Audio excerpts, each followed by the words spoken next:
My name is Devin Becker. I'm from the University of Idaho, and I work at the University of Idaho Library.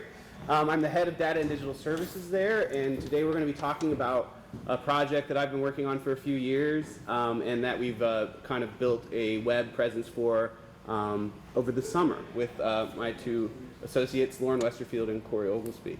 So the project is called Control Shift. It began in 2013 when I was given a seed grant from the university to go around the country and interview fairly prominent poets. So I did an East Coast trip, I did a sort of Southern California trip, I did a Northwestern trip, and I got the kind of some of the more prominent local poets, Bob Wrigley and Nance Van Winkle.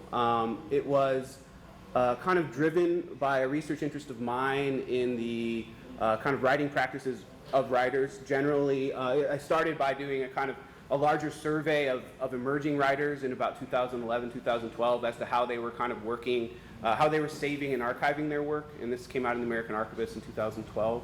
And so myself and another poet, Collier Nogues, I think we had about 110 surveyed, and we kind of looked at a number of different things, such as how they organized their storage, how they saved, where they backed up to, all these kind of like technical questions. And in my job at the library, I'm a digital librarian, so I'm very interested in these ideas of digital preservation and how we preserve the files that are on our computers, which are actually way more fragile than anything that has ever been in paper. So that question kind of led me to thinking about, like, well, it's kind of interesting. We have all these poets that have essentially written across this divide where before, like 1979, you can say there really were no personal computers. And then all of a sudden in the 80s, there's, more and more personal computers. And now at this point, we have, kind of evidence of Ray Armentrout here in this talking about writing on an iPad, like starting most of her compositions on an iPad. So, what does that mean for writing practice and writing generally? How has that changed writing, and how has it affected their process as they've grown? And so those were the kind of the research projects, or the sort of the question that drove this project.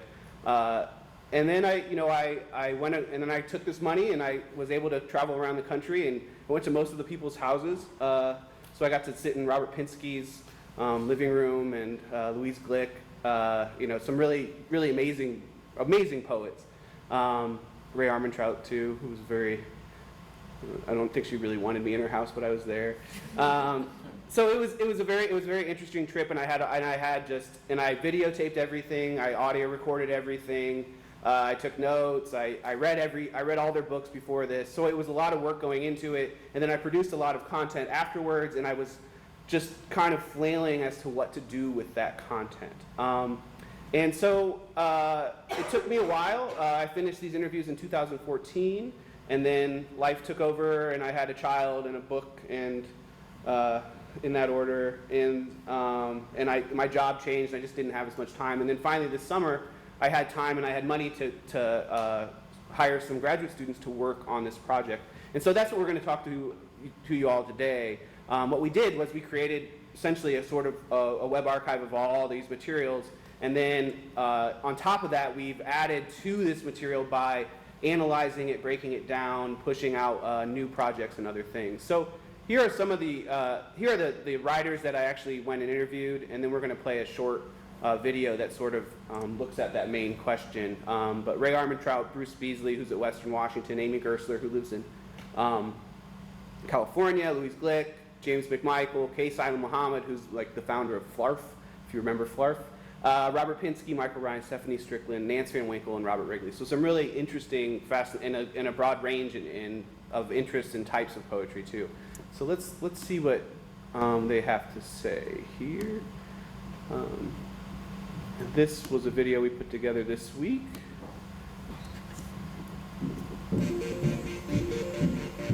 Can you guys hear that? So you got a computer. Did it have an immediate effect on your practice? Did it start to integrate with what you were doing? I don't remember. I mean, I guess it was gradual. I still, like I say, work in notebooks, but I'm sure that I started going from the notebook to the computer sooner than I would have on a typewriter, I'm sure, but I don't have a clear memory of it. What I do have a clear memory of is how the internet changed things. Mm-hmm.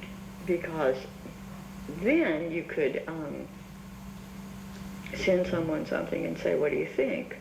I don't know about this last line, what do you think? You know, I mean, you can have that kind of conversation. Yeah. And if you do that in a letter, which I did, but, you know, by the time you got a letter back, you'd already made up your mind. Right. So. Right. I would say it's influenced the content of my poems more than the composition process. Okay. It's influenced the context. Computers and internet have influenced the content of my poems a lot.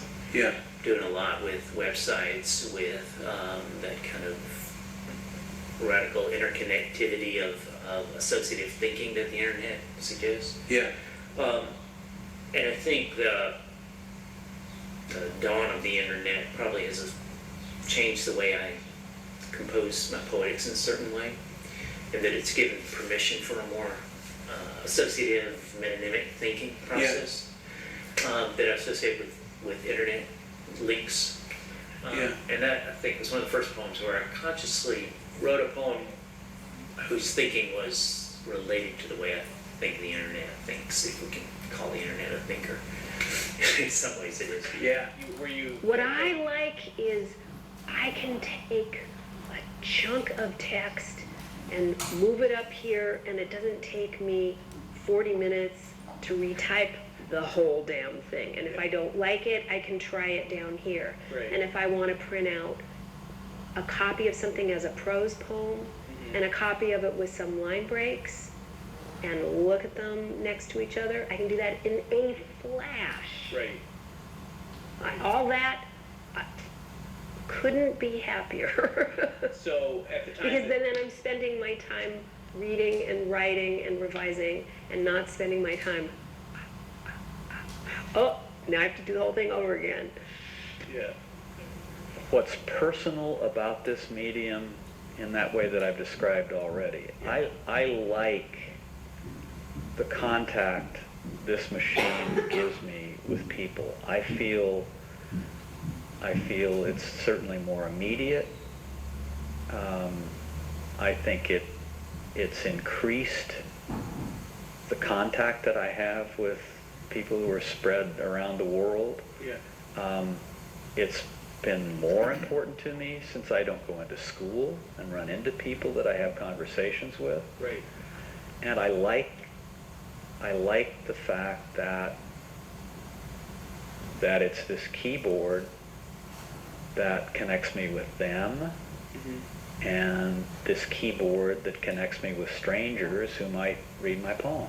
Yeah. And I like that about this a lot. Right. I like it a lot.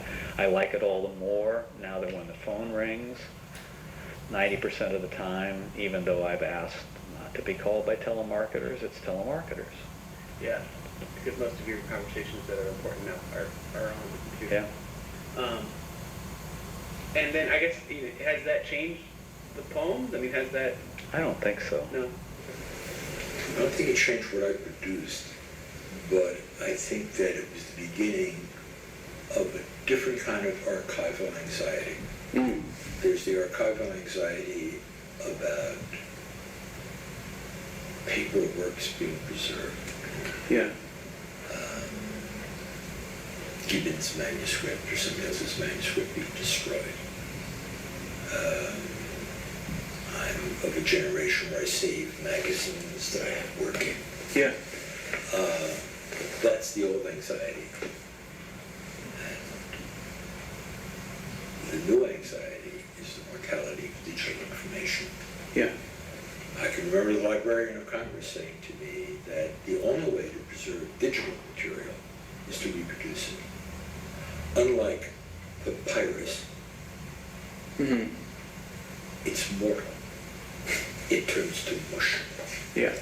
That's aside from the fact that the medium keeps changing. Yeah. Yeah, of course it's changed. Everything is accelerated, and you can look up stuff and look up definitions of words. I would always often write with a dictionary. I never have called a poem finished before I looked up most of the words in the poem. I like to see how the etymologies work in relationship to one another before I call something finished. So now you can do a lot of that on the computer. Well, one of the things that I like about doing it on the computer is I can close my eyes, which is really odd, but I like it. And so it seems to lend itself to, this doesn't sound weird, not to dialogue or action, but to real kind of interior moments where I'm in a character's mind and I want to replicate her thinking process. Like I said, the first time I ever tried it was where I kind of tried to render a dream that the character had had, so I closed my eyes. And, of course we can type with our eyes closed. Right. But I can't write with my eyes closed. In a way, I suppose the best thing I could have, the thing I thought was best about that part of the process when the computer came along was that it saved time. I could immediately just look at it on the screen, go back to longhand, and then add what I'd written longhand onto whatever I'd already saved on the computer. But it kept me from writing everything back down, and for a long time I wondered about, well, what am I missing there? What might I not have seen that I would have seen if I'd been writing it longhand? And I used to say things like, the reason I keep writing longhand, or printing actually, I print this stuff, is that it allows me to feel the shapes of the letters themselves. It allows you to dispense words incrementally in syllables, not that the typewriter or the computer is any different, except that it is. You sort of hear the syllables more when you're writing it out longhand, or you certainly feel them more when you're writing longhand. But eventually I began to see that, and I think Kim was part of what helped me see that. She just said, that's just silly. Why would that really change anything? Well, you're right. It doesn't change much of anything. So right, and I guess really it started at least if I'm correct about this, I think this is what Gary related to me, that he sent a poem into one of those online vanity press things, poetry.com. Yeah.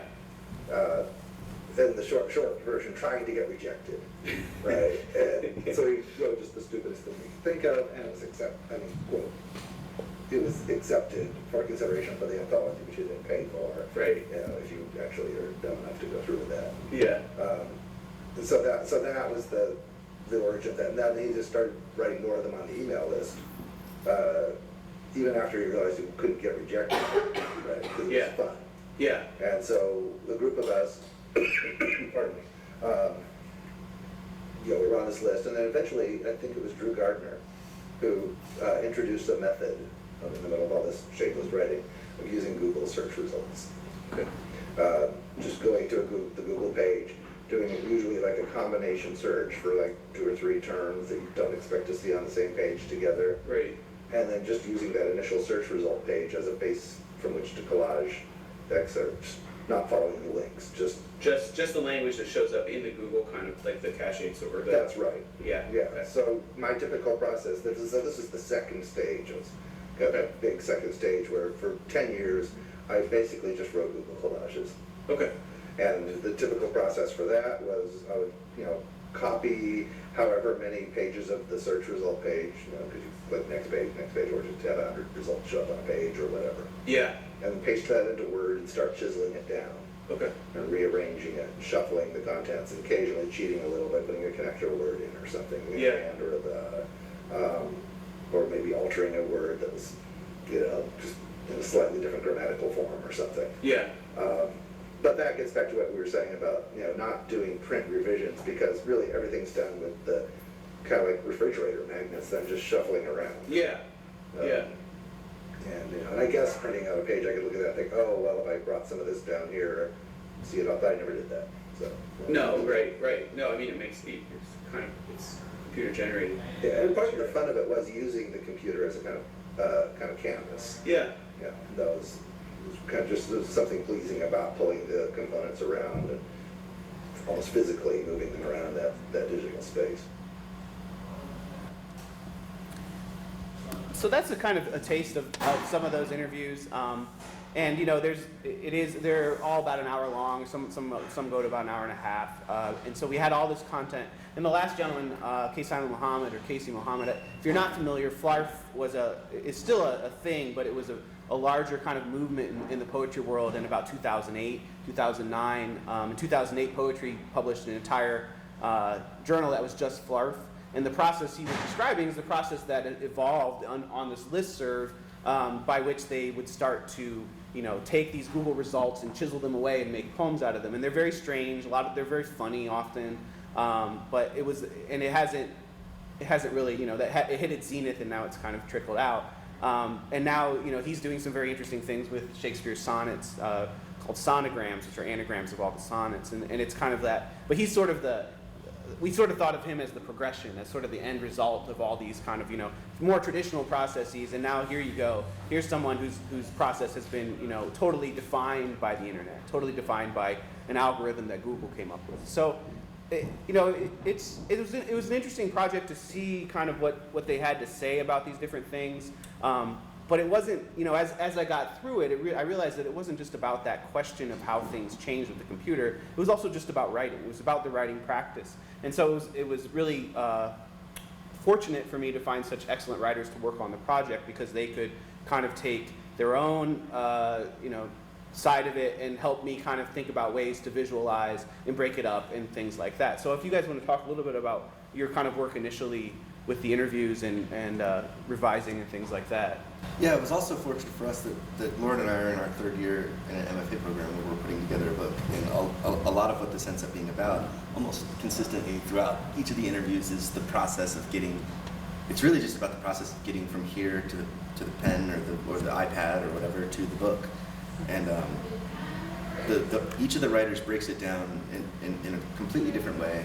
They're sort of showing that there's a million different ways to do it. So for me, doing just the work of reading the interviews at all at first was completely illuminating, because I've never made a book. So how does Bob Wrigley make a book? Like, I want to know. So yeah, I think Corey started off this project a little sooner, and I sort of jumped in mid interview to sort of transcription cleanup process. So you're sort of reading, soaking up the information, checking for funky, you know, copy editing issues, and then, like, you know, checking that names are correct, for example. And I would have to go look up who some of these people are that Stephanie Strickland is talking about, or Ray Arbitrant's discussing her community of fellow writers that she sends work to as a way of sort of digitally archiving the work, like it's emailing it to herself and then her friend, and they also get notes, but she also has it saved in the email, you know, world.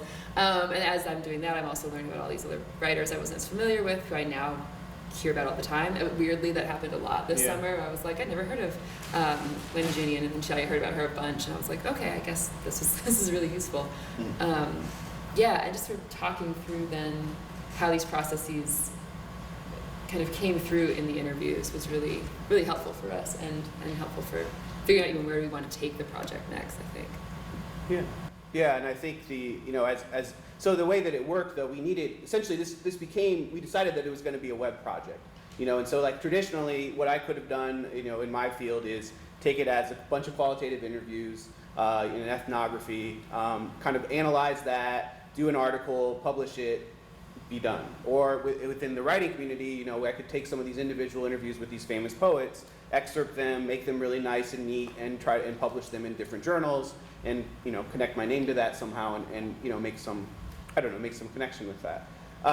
Both those options just didn't seem very appealing to me, because I thought there was sort of different ways of working with this as data, and breaking it down and putting it back together, that would kind of, you know, make it more interesting and more accessible for more people. And so that's why we're building, you know, this was supposed to be the public release of the website, but it's not quite done yet. But we do want to kind of go through some of the things that we've done. So we've broken we've broken them down, each interview down by specific questions, and by specific respondents. And all of this is broken down in a kind of underneath in these, let's see here. And this is it, really, but it's,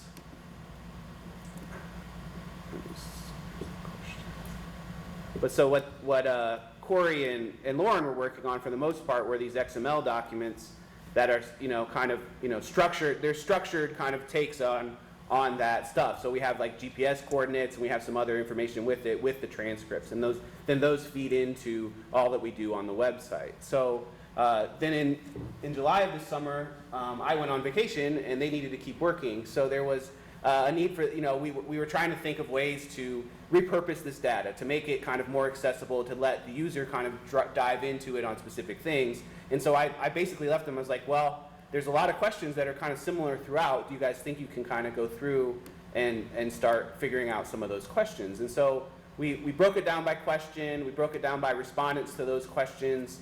And we have all this sort of analysis then that we went through. So I don't know if you guys want to talk about some of that process, or and we also broke it down by the things that they were talking about. So everything, kind of every part where they're talking about email here is connected on this large page, and you can go there in the transcript and kind of start to see the context where they're talking about. So that was part of it. And then some of these questions, though, they became kind of the essential questions of the project, and they're the ones that we were kind of most interested in. So you guys talk a little bit about how that process went and what you guys did for that? Yeah, absolutely. I think, so one thing that we were working on kind of initially to wrap our heads around, like after we read all of the interviews and then trying to parse the content of the interviews down into something a little more workable, because they're pretty lengthy pieces, was what Devin was calling a process narrative.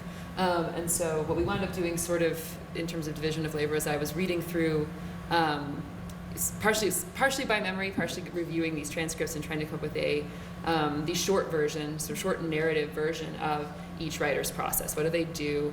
Bruce Beasley has to take a walk first and write in a notebook, and then transfer things from his notebook to a note card, and then he has all these note cards, and then he shuffles those around, and then he has this like wooden flipper thing that he likes to play with when he's thinking in his office, and then sometimes that's part of it's a big part of the process before eventually starts typing things up. So like, I was the first one I wrote as a process narrative, so it sort of sticks with me, and it helped us sort of think about, gosh, who else takes walks? Is that a question we'd want to ask, or like kind of break down, is there a physical part of your process beyond note taking or something? What's that? We do have walking. We do, good. So yeah, it wasn't necessarily, but like Nancy Winkle also takes walks that are really significant. Some other people, every single person had a very similar aspect of process that really echoed and repeated throughout the interviews. Others were these hyper specific to two people. I don't know if you want to jump in on that, but Yeah, it goes back for me too to the whole 1,000 different ways through the woods thing. I mean, what we've done is talked to 11 poets and found out 11 different ways,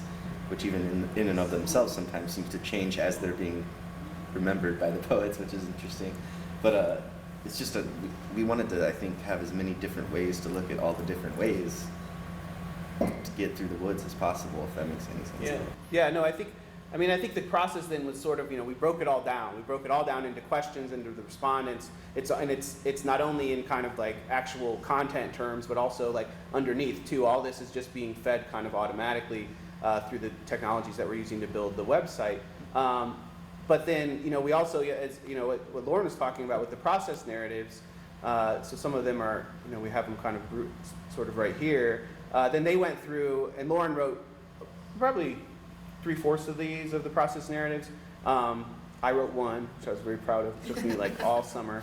But they're really well written. I mean, they're really kind of beautiful about each one. And so we've on top of that, we've brought them back together and added our own kind of interpretations, our own sort of content to that. And it's here for people to kind of, when they're interested about Armentrout specifically, they can get to that, they can look at the narrative, they can look, and then, we also added these visualizations so that we could kind of compare and contrast the writers and how they did their work. And as Corey was saying, this is actually just a snapshot in 2014, and by now things are probably going to have changed pretty dramatically too. So it's just kind of, the project in scope is large, but it's also like kind of like a long-term thing. I mean, I'm an archivist in practice, and so that is kind of my thinking initially when I was doing that. Was this like, this was, would be for like immediate consumption, but I also think it's going to be really interesting, 25 years, 50 years from now when somebody's interested in, say,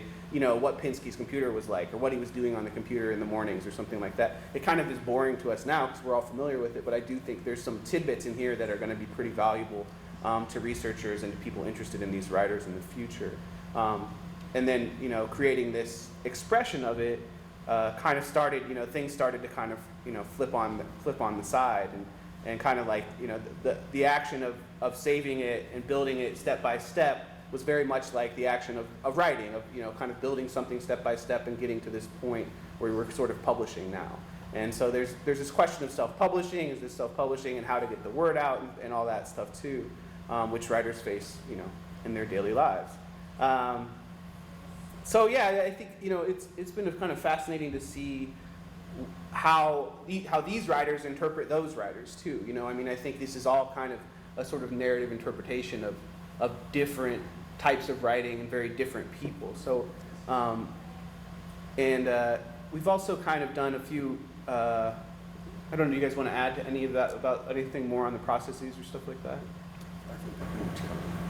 I just really quickly, I thought it was funny within the same space of doing this work that our own process narratives and comfort levels and adherence to different digital versus more analog spaces became very apparent. Like part of the reason I wrote the process narratives is because Corey had done more of the interviews. It was sort of my turn to do more of a longer project, but probably was because I was not technically savvy with the drawing of the icons, and so Corey would be drawing these icons on his iPad, and I was like typing in Word these things, and Deb was like, you can just do it right into the plain text, and I was like, I'm not okay if I have to. But it was really good process for me to like feel how that was a different composition space, and I learned how to do that in a way that was really valuable and interesting to me. Yeah, and that was one of the things I was hoping to get out of this project, was to push these writers into essentially writing spaces that aren't like the typical Microsoft Word, which is pretty much, does everybody write in Microsoft Word in here? I mean, I do too.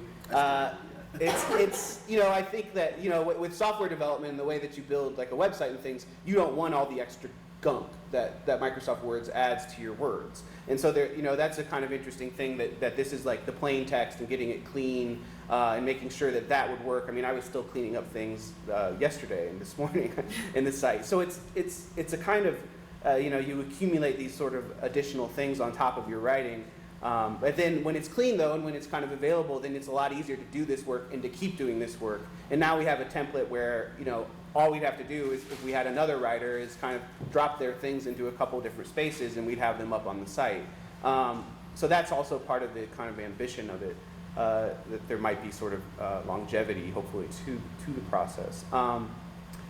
And so, the other thing we didn't quite talk about was what we use to do this.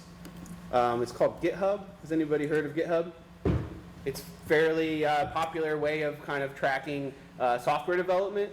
But what we used it for primarily, and so these are all the kind of, they're called commits. And so it's a way of essentially sort of saving your work, but you kind of have to make a conscious commit every time you make that, and you have to write what you did. So every time I did something, here I saved that commit and I got to that point. So I think we should be synced. And that's the desktop version, and then it also has this is the repository online. So you can see here some things like, how often we were doing some of these things. Let's see if there's some. This is just me. This is was the only thing I was working in, but you could kind of see where things were coming in. So this is the stuff that was added and the stuff that was deleted. But it's a way of tracking work, and it also, with that, it also has a way to kind of do a little bit of project management. And so that's one of the things we did. And excuse the language. But so this was kind of like, when I left, I gave them a bunch of different kind of tasks to finish, kind of individual things. So even the tasks were kind of broken down so that we could build things back up. And we did it like that. And then there's another feature where they were making these questions, and as they were working, Lauren is still working on a couple apparently, we can move those into the completed. So this was another sort of project management thing. So we were incorporating, not only kind of the language of software, the language of the web, but also the kind of the workflows of the web and of software development into this process, which I think is a really kind of interesting way to do a humanities-based project and something that doesn't often happen.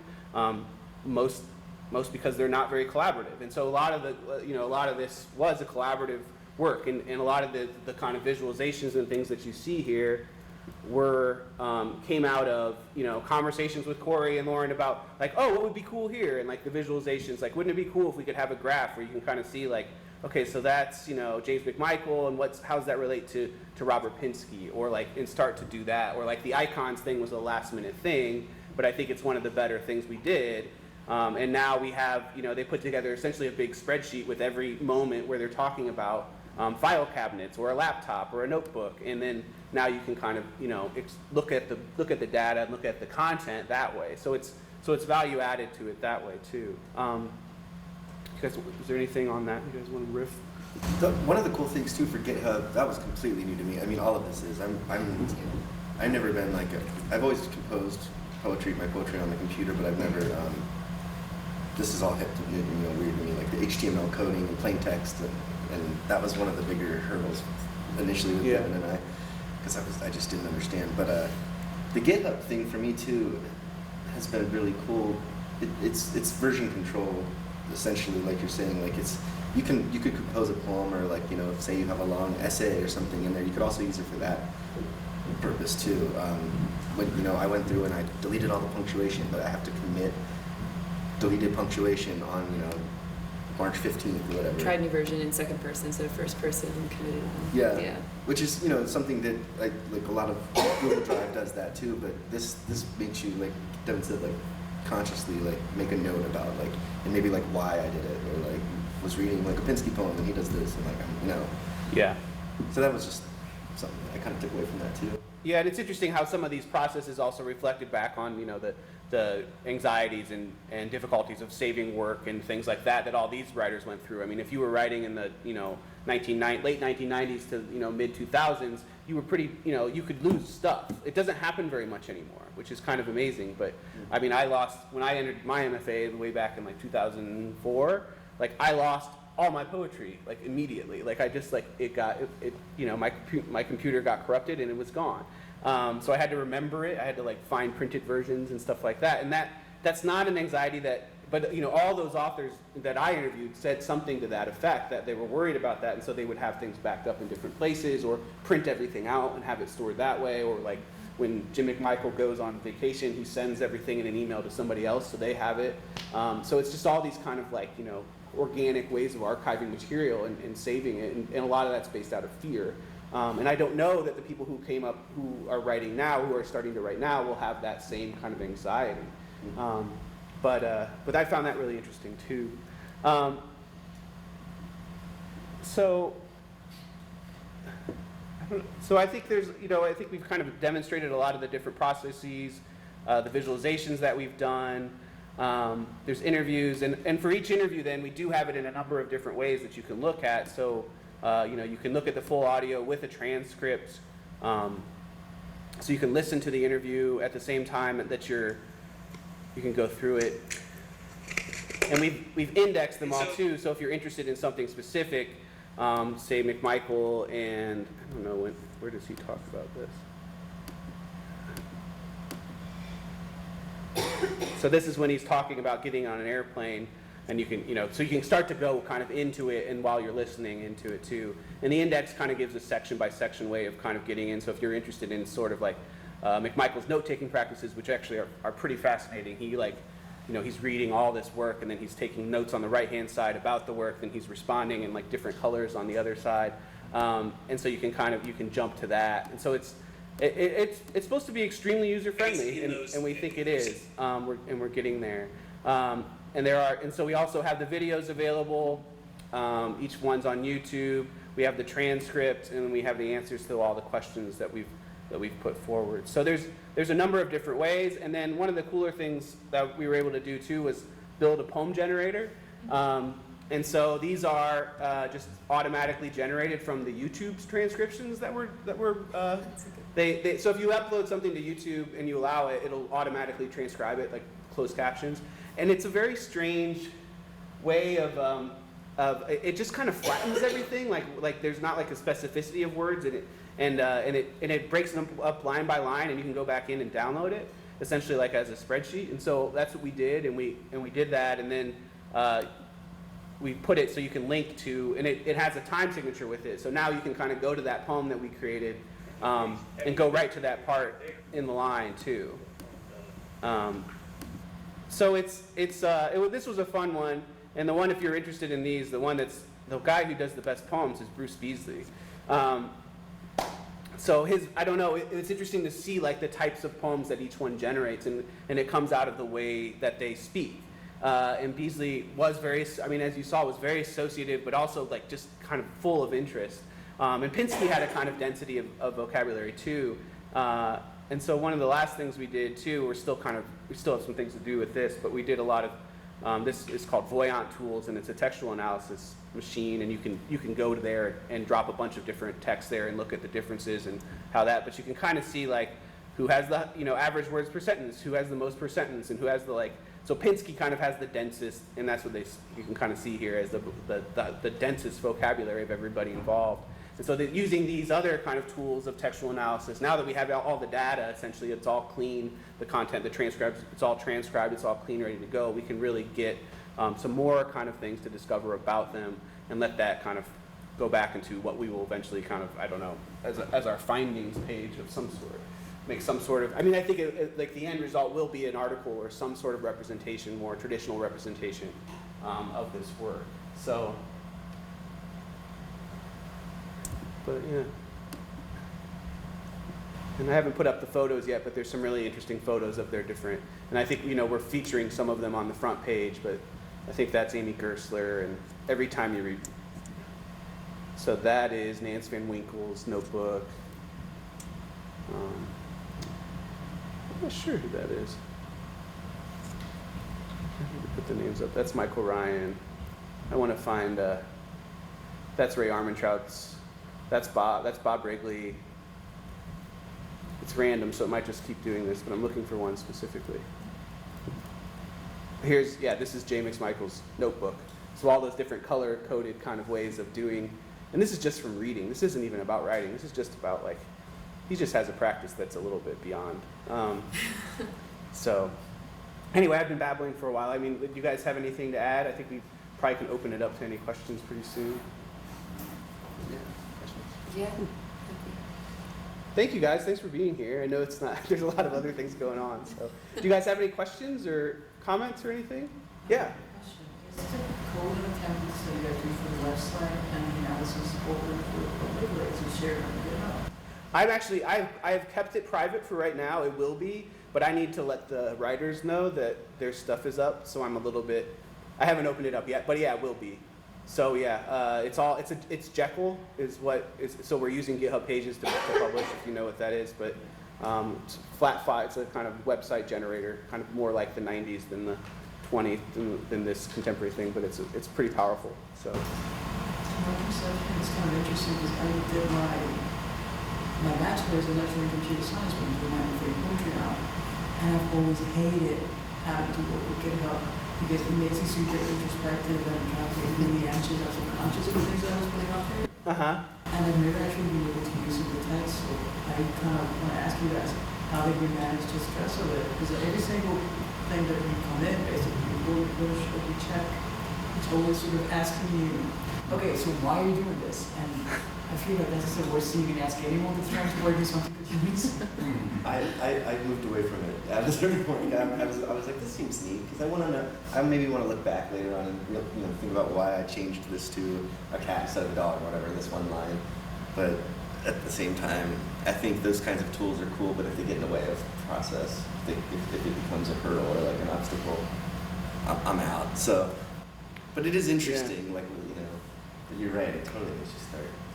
And I just wrote like change stuff. It's not like, I am not like a very principled web developer. Like I just do it and try to get it done. And I think that's also like what a lot of the writers did too. Like on a smaller scale, but the computer to them was a tool to help them keep writing. The writing practice is the force.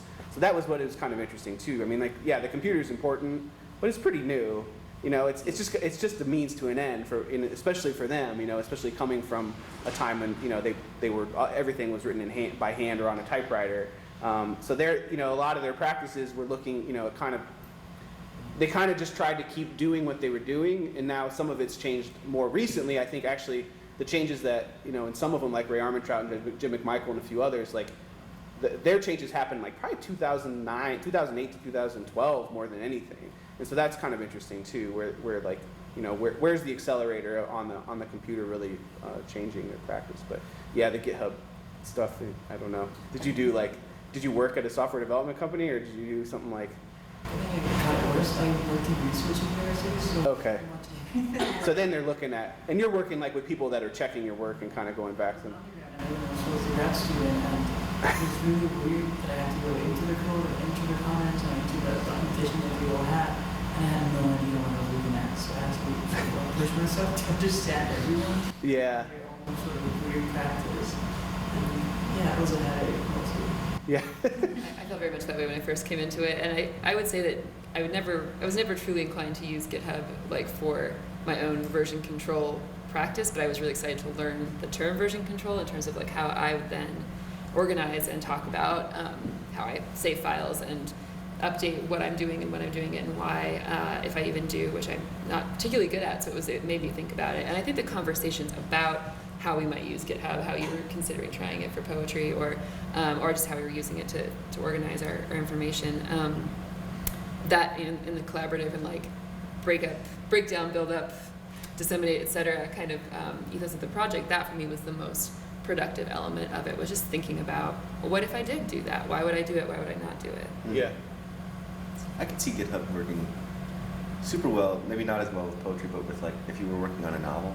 I mean, I could see it where you're moving maybe perhaps entire chapters away from the and then putting them back, or like, you know. Yeah, probably in that revision, like you probably want to get it to somewhere and then Right. start using it. But or like like once you get your collection to a certain spot, your thesis, like then it might be kind of interesting if you're like move this, move that.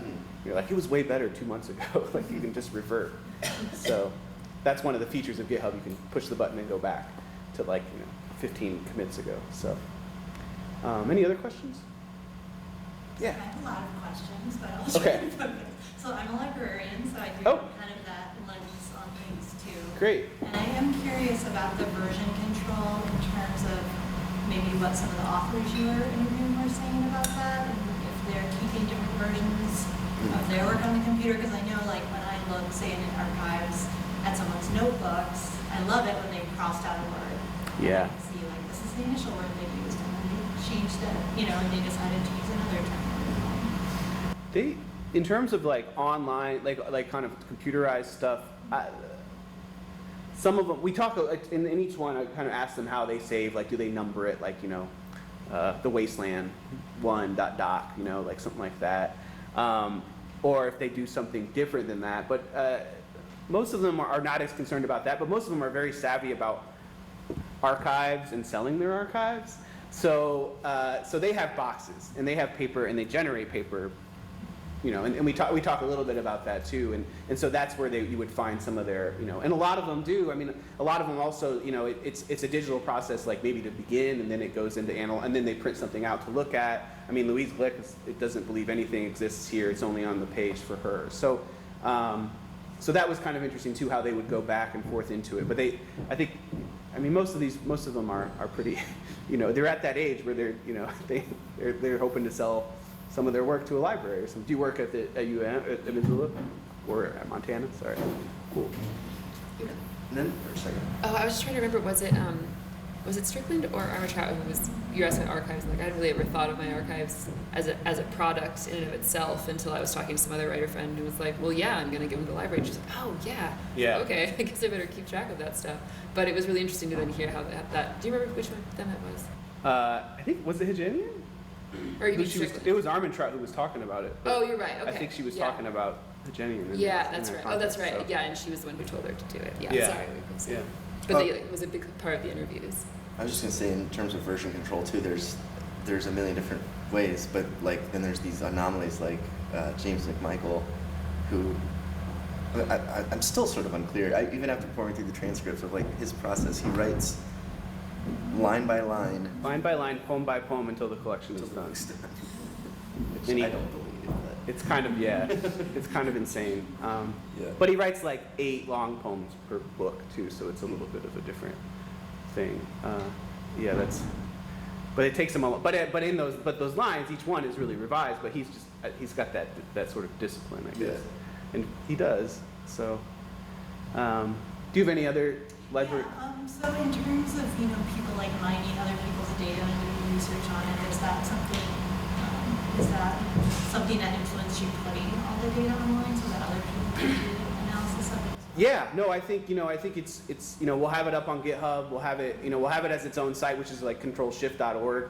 But yeah, no, I mean that's hopefully people will think like kind of find it fun to play with and go and try to discover some other things or I mean my other kind of building this kind of and this is a large and it's specific to this content, but a lot of the components could be used for other qualitative interview kind of analysis. So thinking of it as a machine to analyze these kind of studies, which are, typically within the humanities and the social sciences, the kind of the content, the data that a lot of them produce.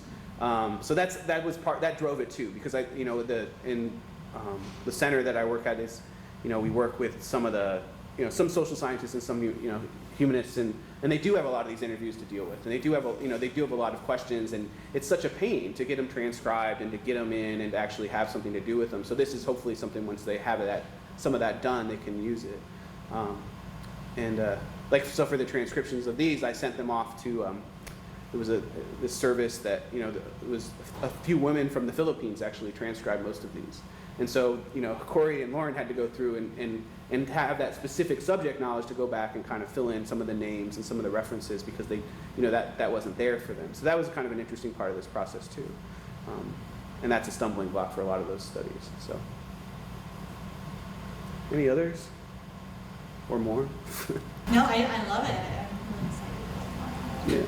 I like the process piece you have, and I think it would be interesting to do that in the future, and maybe even read previous, interviews with authors and look at map out those processes and compare them. Yeah, no, that would be, I have not thought of that. It's a good idea. All right, Corey. Oh man. Let's go find a ton others. If you hover over this, you can kind of get a little sense of they take pieces of. So I even we broke down the process narratives and pop that in too. So I mean some of it's overboard, and I'll probably cut that feature to be honest. But it's been interesting just to build this and to kind of see it. But I'd also it's also that type of work, and I don't know if you've seen this with your computer science versus your writing, like that this type of work of building these in web development is very kind of shallow. Like you get a lot of experience on a lot of different fronts, and you're always thinking about I'm thinking about design and user interface and the scripting and a bunch of other things that are going on, and you don't. I mean, I think at times this summer, and I think maybe now even Corey and Lauren are way more they know a lot more about the content, about the interviews than I do at this point, even though I did them. And that's kind of but I've been kind of focused on building this and helping and pulling what they do into it. So that's been part of that, an interesting part of that work as well. I think so that fragmentation was really useful for the conversation as well because like you said, breaking down the process narratives, which I wrote those before we knew what we were going to even do with them. So to break them down made us realize they were holes because there wasn't a unified. We weren't breaking them down by icon. So to break them down by icon, we're like, oh, you don't have anything about so and so's archiving practice or so and so's correspondence, and we would need to fill that in if that was the arc we were trying to complete for everyone. In a process narrative as well as an icon list as well as the interview questions. And whether we do need that or not is sort of depends on where the project goes, but it did help us sort of see it from these different angles. It was really useful, I thought. Yeah. I'm also going to redraw James McMichael because he looks like Louis C.K. right now, which is not what he looks like. He's really broad. I think he's too broad. Like everybody else is kind of. I feel bad when I send this to him. He's gonna be like, "Why am I a linebacker?" Anything else? Thank you all for being here. Really appreciate it. So right now, if you want to check out the website, it's at DCMB, I mean, this is kind of a terrible one, but it's controlshift.org is going to be where it's at eventually. And if you wanted to like leave your email with me, if you're interested when it actually pops up, I'll be happy to. I'll send you guys a notice so you know, and you can go and explore. But if you want the like the link right now, I can also give that to you if you want to explore. But I am keeping it a little bit unfindable for now until I get approval from the writers involved. So thanks. Thank you.